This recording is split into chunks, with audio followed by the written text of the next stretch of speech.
Palacio na pumalag doon sa sinasabi ni Paulo Duterte, ha? O ito, kasi may sagot si Pulong Duterte dito sa ano na to eh. Dito sa sinabi na to ni Claire Castro. Ayan, play. Una, noong pa sinabi ng Pangulo, what can we expect from the Dutertes? They are pro-China. Dinagit niya na po yan. At ano pa rin po ba ang masasabi natin sa mga statement ng congressman? Lalo-lalo at sinabi rin ni Commodore Tariela na itong mga naratibo na to ay pro-China. So, there's no problem if we are pro-China.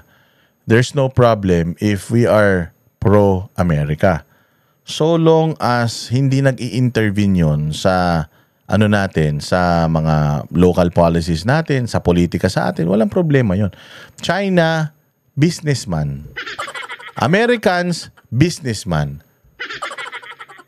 Ang problema lang kasi sa Amerika, when they do business with you, pag nakipag-deal sila sa'yo, may kapalit lagi. Sa China, negosyo lang talaga. Wala na silang ibang kapalit. As I've been telling you, even before the Spaniards came, the Chinese are here already. Nakikipag-transaction na sila sa atin and never tayong tinry na sakupin ng China. Kahit naman noon pa, mas malakas na sila sa atin. Bakit? Kasi hindi talaga yun ang target nila. Ang target talaga nila is negosyo. Ang problema kasi sa Amerika, ang target nila, kontrolin pati yung politika mo. Yun ang ano dun eh. So, ewan ko rito kay Claire Castro kung anong pinuputok ng butsi.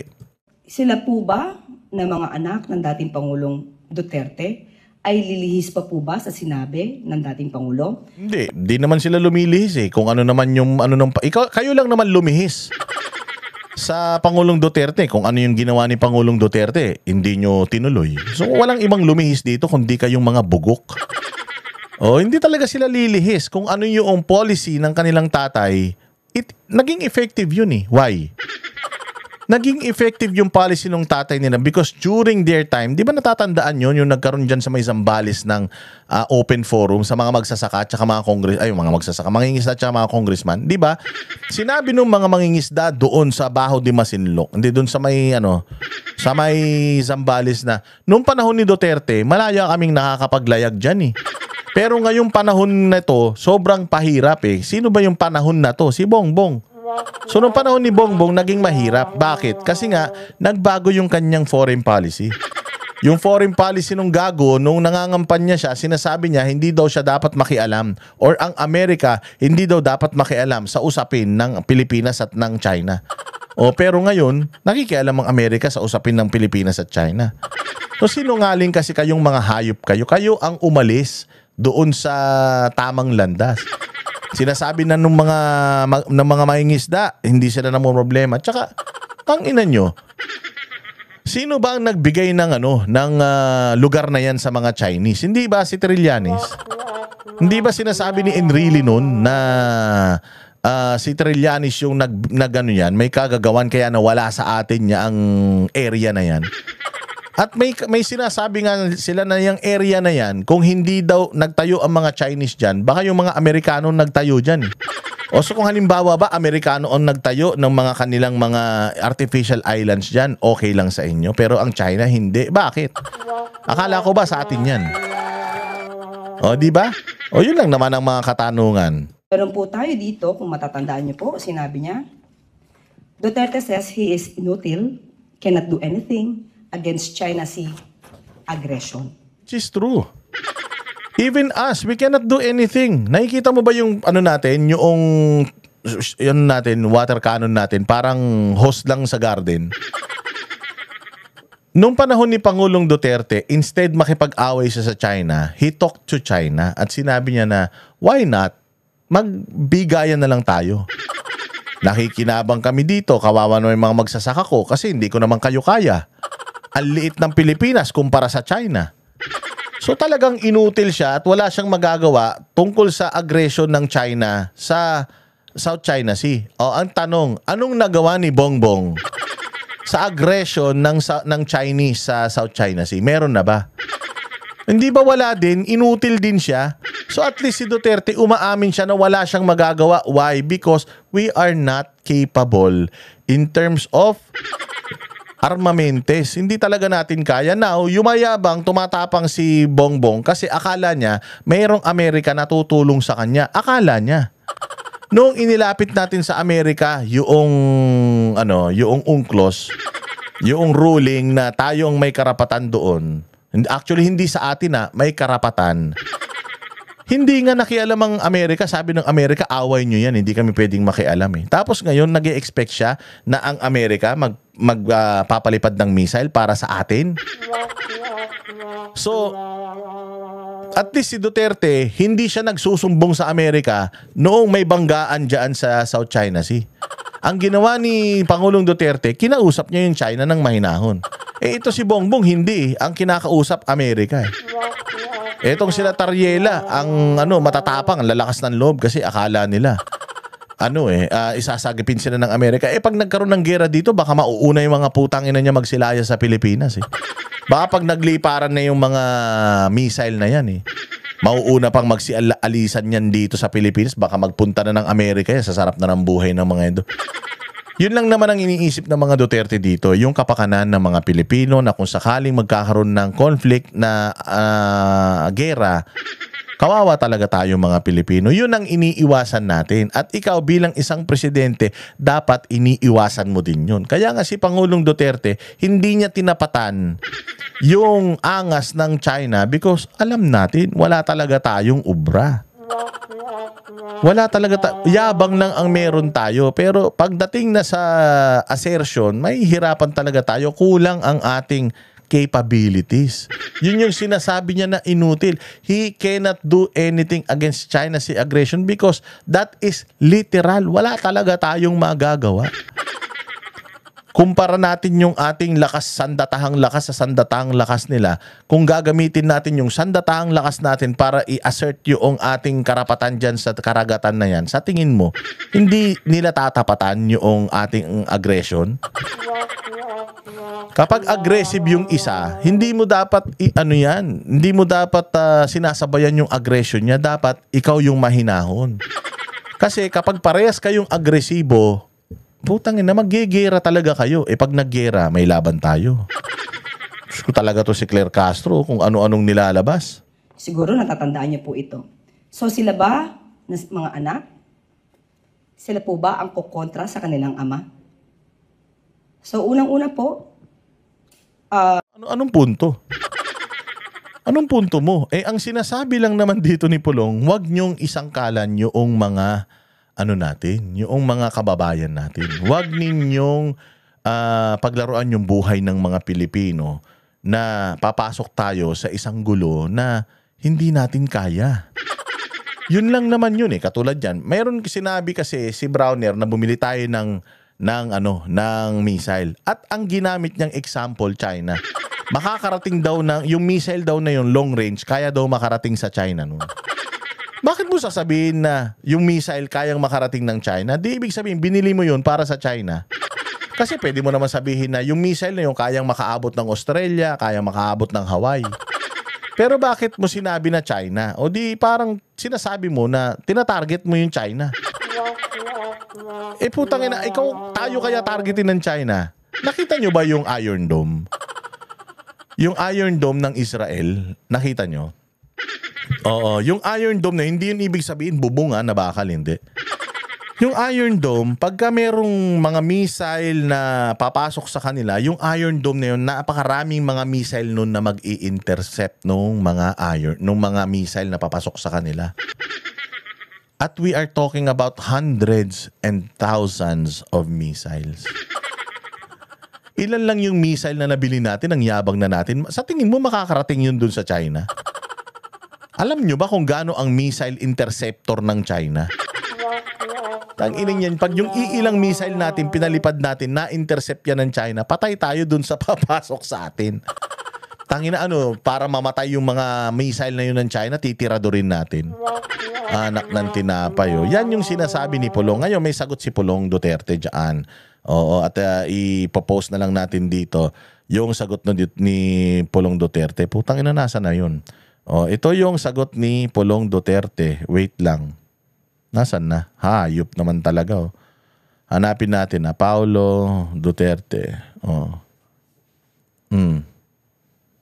Ayan. Ito yung kanyang sagot dyan sa ignorant, sabi niya. Statement of Representative Paulo Z. Duterte on the recklessness and historically ignorant remarks of the palace spokesperson Anticlair. Kaya nga siya tinawag na Anticlair kasi chismosa lang. Para lang siyang yung tsahin mo na chismosa, wala namang alam, putak ng putak. Basta para makapagsalita against the Duterte, puputok ng puputak. Before the palace spokesperson lecture anyone about being inutil in defending RCs, she should first study the timeline and check the facts. Hindi pwedeng puro sat-sat lang sa camera, zero research, which is true. Ganyan si Boying, zero research. Ganyan din tong labandera na to. Mukhang labandera lang to hindi ko alam kung totoo bang abogado to. Under the Duterte administration, the armed forces of the Philippines reached a record level of modernization which it had not reached in decades. Inayos ni Pangulong Duterte, di ba? Pag nung nanalo nga si Bongbong, putang ina, pinagmarcha niya pa yun Nung inaugurasyon niya, pinagmarcha niya pa yun Yung mga pinaghirapan ni Pangulong Duterte na ma-invest sa mga armed forces natin, iminarcha ni Bongbong, kala mo siya yung gumawa. Tangina, kakapanalo lang ng presidente, wala pang nagagawa, iminarcha mo na yung hindi mo naman ginawa. Radars, missile systems, attack helicopters, naval assets, and better equipped soldiers that did not fall from the sky. True. Inayos ni Pangulo yun. Tinaas pa nga niya yung sweldo ng mga pulis at mga sundalo Bumili siya ng mga napakaraming mga armas para kaya nga nanalo tayo sa Mauti Diba? Tatandaan nyo, nanalo tayo sa Mauti dyan sa Mindanao, doon sa may Marawi. Dahil nga doon sa mga advanced yung pag-upgrade ni Pangulong Duterte sa military nung time na yon. That took political will and budget prioritization. Ano bang nabili ni Bongbong Marcos ngayon? Para sa mga sundalo natin. Ewan ko itong mga sundalo natin, ba't sunod na sunod dyan?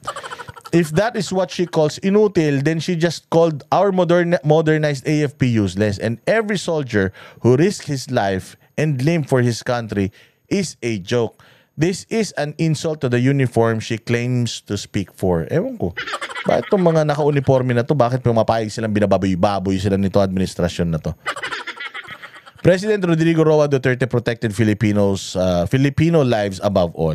He did not gamble our people for the sake of impressing foreign handlers or smiling for Washington photo ops. Grabe naman yun. He refused to be a pawn for the CIA or of the CIA. He refused to drag Filipinos into a war we cannot even win and afford. He made sure that we as Filipinos can survive and live with dignity.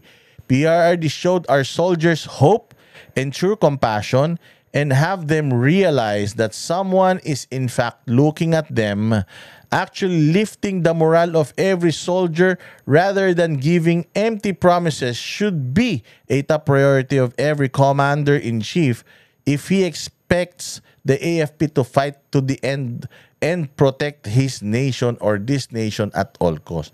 Meanwhile, under the Bangag administration, zero improvements in fishermen's protection, zero clarity in foreign policy, zero backbone when facing economic collapse, pero todo effort sa pagpapakyut sa Amerika. Ay, grabe. Ang sakit naman nun. To Anticlair, if you cannot defend your president's failure, don't rewrite the success of the previous one. Ibig sabihin, kung hindi mo kayang maghanap ng magandang ginagawa ng bobo mong amo, wag mong papangitin yung ginawa ng nakaraang administrasyon. Kung pangit yung administrasyon nyo ngayon, wag nyong ihalin tulad sa napakaganda noong nakaraang administrasyon. Ang hilig nyo kasing magkumpara, hindi naman kasi kayo magkapareho do not disrespect a leader who actually delivered safety and stability for our citizens while you are busy crowdsourcing solutions for the economy. The Duterte administration faced challenges head-on and most of all, it delivered. Your Bangag administration, on the other hand, is asking the people to save the president from his own incompetence. True. Di ba nagmamakaawa kayo sa tao? Magtulungan na lang tayo. Tulungan yung gobyerno. Tulungan nyo si Bongbong. Matapos yung nakawin ng pera ng taong bayan, binuwisan nyo na yung taong bayan, gusto nyo pa tulungan kayo. Ang dapat tumutulong sa taong bayan, kayo nandiyan dyan eh. Tapos kayo magre-request sa taong bayan para tulungan. Hindi naman nagmakaawa si Pangulong Duterte na tulungan siya ng taong bayan. Sinabi lang ni Duterte, sumunod kayo sa batas dahil kung hindi kayo susunod sa batas, yayariin ko kayo. Yun ang sinabi ni Pangulo. Narinig mo ba nagmakaawa yung katulad ni Bongbong? Na tulungan yung presidente, tulungan nyo na lang ako. Ulul. Inaka, ba't tutulungan? Kayo lang yumayaman. Kami nga, hindi mo tinutulungan. Kayong kumukuha ng pera, hindi nyo nga kami natutulungan. Tapos gusto nyo, tulungan namin kayong mga hudas kayo. Hindi ba? O next time you want to bring up the West Philippine Sea, start with the truth. We build strength, you build excuses. Sabi ko nga kung nung panahon ni Pangulong Duterte, war on drugs, itong panahon ni Bongbong, war on the Dutertes. Doon lang sila magaling sa pagbatikos sa mga Duterte, pero puros mga news clippings. Saan ka mo makakita ang ebidensya mo, news clippings? Tangina, pag magpakita ka ng ebidensya, Claire Castro, gamitin mo yung bilyong-bilyong confidential funds ninyo para magamit nyo sa mga Duterte. Gumamit kayo ng datos kung talagang totoo. Hindi yung puro balita. Tangina, wala nga tiwala tao sa mainstream media Tapos, mga news clippings lang yung pinapakita mo. Inutil. Alam mo kung mayroong inutil dito, ikaw yun. You failed to protect Bongbong Marcos. Protect yung, kasi akala mo yung mga pinagsasabi mo na yan okay na okay ka na dyan. Yung mga pinagsasabi mo na yan na isalba mo na ang administrasyon ni Bongbong. Hindi. Kung meron pabigat sa administrasyon ni Bongbong, putang ina mo, kasama ka. At maraming salamat mga bossing sa inyong patuloy na pagpatnubay sa ating channel. Panatilihin po kayo nakasubscribe, like and share at i-follow po ninyo ang aming grupo, ang Banateros Brothers, banat by Coach Oli, Master Judea, Jay Guevara, si Jack Argota, syempre si Paring RJ, George Truly, Boss Dada TV. Comment po kayo dyan, like and share ha. Maraming salamat din po sa mga nag-share ng kanilang blessing dito sa channel natin. Mabuhay kayo. Kita po tayo ulit susunod na vlog. Kami ang boses ng masa, hindi natatakot. Katotohanan lang, di kami nalulunod. Walang bahid ng sismis, lahat ay totoo. Kahit sino ka pa, pag mali ka babanatan ka. Walang pinipili kulay, wala kaming kinikilingan. Basta para sa bayan, kami lalaban. Pag tama palakpakan, pag mali banatan. Di matitinag, di matatakot, para sa bayan tuloy ang sigaw. Sa harap ng kamera, walang halong takot. Mga baluktot, lahat kayo'y tutumba. Ang hustisya at totoo, yun lang ang mahalaga. Kahit sinong harang, di kami matitinag. Walang pinipiling kulay, wala kaming kinikilingan. Basta para sa bayan, kami lalaban. Pag tama palakpakan,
walang